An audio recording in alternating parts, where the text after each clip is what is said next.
अस्सलाम वालेकुम। रमज़ान के लिए इससे ज़बरदस्त टोटके नहीं हो सकते। अगर कबाब खस्ता बनाने हों तो इसमें पकाते वक्त प्याज ना डालें, बल्कि मसाले में बारीक कटी हुई प्याज शामिल करें। इसमें थोड़ा सा चावल का आटा और 1 खाने का चम्मच दही मिलाकर टिकिया बना लें। कबाब इंतहाई खस्ता और मज़ेदार बनेंगे। मज़ेदार खीर बनाने के लिए, खीर बनाते वक्त दूध बहुत ज़्यादा जल्दी नीचे लग जाता है। इस लगे हुए दूध से खीर का जायका ख़राब हो जाता है, पूरे खीर में जली हुई महक आने लगती है। तो जिस बर्तन में भी आप खीर बनाएं तो पहले बर्तन में थोड़ा सा पानी उबाल लें, फिर इस पानी को फेंक दें और फिर इस बर्तन को खीर बनाने के लिए इस्तेमाल करें। दूध नीचे नहीं लगेगा और बहुत मज़ेदार खीर बनेगी। अगर बिरयानी के चावल नीचे देगची में लग जाते हैं तो देगची के तले में सबसे पहले तेल और दही की तह लगाएं, फिर चावल डालें। इस तरह से चावल नीचे नहीं लगेंगे।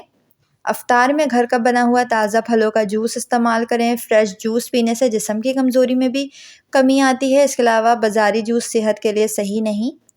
चावलों को उबालने के बाद इसमें 1 चम्मच तेल डालने से चावल के दाने अलग अलग हो जाते हैं। चावलों में मुनासिब मिकदार में सिरका या फिर लीमू का रस डालने से चावल खुश्क, जायका और सफ़ेद हो जाएंगे। सहरी में अगर सालन में या सब्ज़ी में लीमू का रस या फिर सिरका चंद कतरे डाल दिए जाएं तो दिन भर खट्टी डिकारें नहीं आती, खाना फ़ौरन हज़म हो जाता है। अक्सर औक़ात ख़वातीन सहरी के लिए रात में ही रोटियां बनाकर रख देती हैं, क्योंकि गैस के मसले मसाइल बहुत चल रहे हैं। लेकिन ये रोटियां नरम नहीं रहती, तो चपाती को पकाने के बाद नरम रखने के लिए इनके दरमियान में अदरक का एक छोटा सा टुकड़ा रख दें तो काफ़ी देर तक नरम और ताज़ा चपाती रहेंगी। अफ्तारी में पपीता, तरबूज, खरबूजा गर्मा खाया जाए तो मैदे और आंतों की कारकर्दगी बेहतर होकर बढ़ जाती है। सहरी के फ़ौरन बाद आराम करने से गुरेज करें। कुछ देर लेटने से न सिर्फ तबीयत सुस्त हो जाती है, बल्कि मैदे पर भी बहुत बुरे असरात मरतब होते हैं। खाना हज़म होने में मुश्किलात पेश आती हैं, जिससे बदहज़मी का सामना करना पड़ता है। पूरा रोज़ा आपका मैदे की मुश्किलात में गुजरता है। इसलिए सहरी करने के बाद नमाज पढ़ें, कुरान पढ़ें, फिर थोड़ी देर बाद सो लें। रमज़ान में अक्सर दोपहर या शाम के औकात में बहुत से लोगों को सर दर्द की शिकायत हो जाती है, तो लिहाजा 10 से 15 मिनट तक आंखें बंद करके गहरी गहरी सांसें लें, जबकि नहाने की वजह से भी दर्द कम हो जाता है। अफ्तार से सहरी तक ज़्यादा से ज़्यादा पानी पिएं ताकि कब्ज़ ना हो, जिस्म में पानी की कमी ना हो। मक्खियों से जान छुड़ाने के लिए चाय के इस्तेमाल शुदा पत्ती को सुखा लें। जो अक्सर औक़ात घरों में अफ्तारी के बाद चाय बनती है, इसी पत्ती को आप सुखा लें और दहकते हुए अंगारों या फिर कोयलों पर डालें।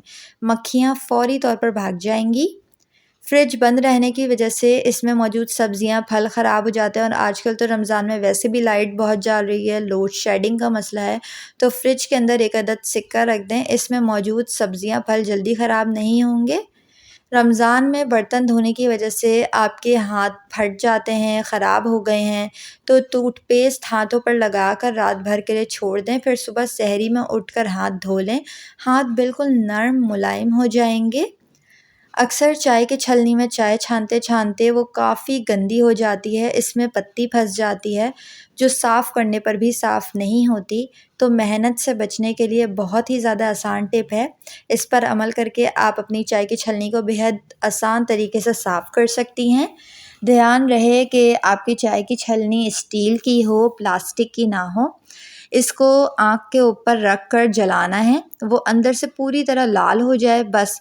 आप इसको 1 से 2 मिनट फ्लेम के ऊपर रखें। इससे क्या होगा, जो भी पत्ती जम जाती है वो झड़ कर गिर जाएगी, सूख कर। इसके बाद जो है आप इसको साबुन की मदद से धो लें, बआसानी चाय की छलनी साफ़ हो जाएगी। सुबह निहार मुँह पानी में पुदीना डालकर पीने से चेहरे पर कभी भी झाइयाँ या फिर दाने नहीं निकलते।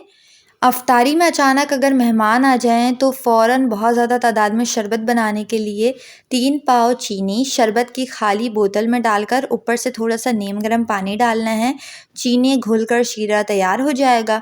अब ये बोतल एहतियात से कैप लगाकर फ्रिज में रख दें। मेहमानों की अचानक आमद पर इसमें जो पसंदीदा शरबत या जूस डालकर फ़ौरन शरबत तैयार कर सकती हैं। अगर मुंह खुश्क हो जाए तो फिर मुंह से बू आने लगती है, तो आपको चाहिए रात को और ख़ासकर सहरी के वक्त पानी का इस्तेमाल ज़्यादा से ज़्यादा करें। इसके अलावा रमज़ान में माउथ फ्रेशनर का इस्तेमाल कर लें। रमज़ान में गर्मी का एहसास ख़त्म करने के लिए सहरी के वक्त 2 से 3 अदद खजूरें खाएं। दिन भर प्यास कम लगेगी। साथ ही साथ खजूरें खाने से आपका जिस्म भी तवाना और तंदुरुस्त रहेगा। अफ्तारी के बाद चाय या कॉफ़ी का इस्तेमाल ना करें, इससे ना सिर्फ दांत ख़राब होते हैं बल्कि खाना भी देर से हज़म होता है जो आपने अफ्तारी में खाया होता है। वीडियो पसंद आई है तो वीडियो को लाइक और चैनल को ज़रूर सब्सक्राइब कर लें। इंशाल्लाह आने वाले दिनों में आपके साथ मज़ीद रमज़ान के टिप्स एंड टोटके भी शेयर करने वाली हूँ। जब तक के लिए अल्लाह हाफिज़।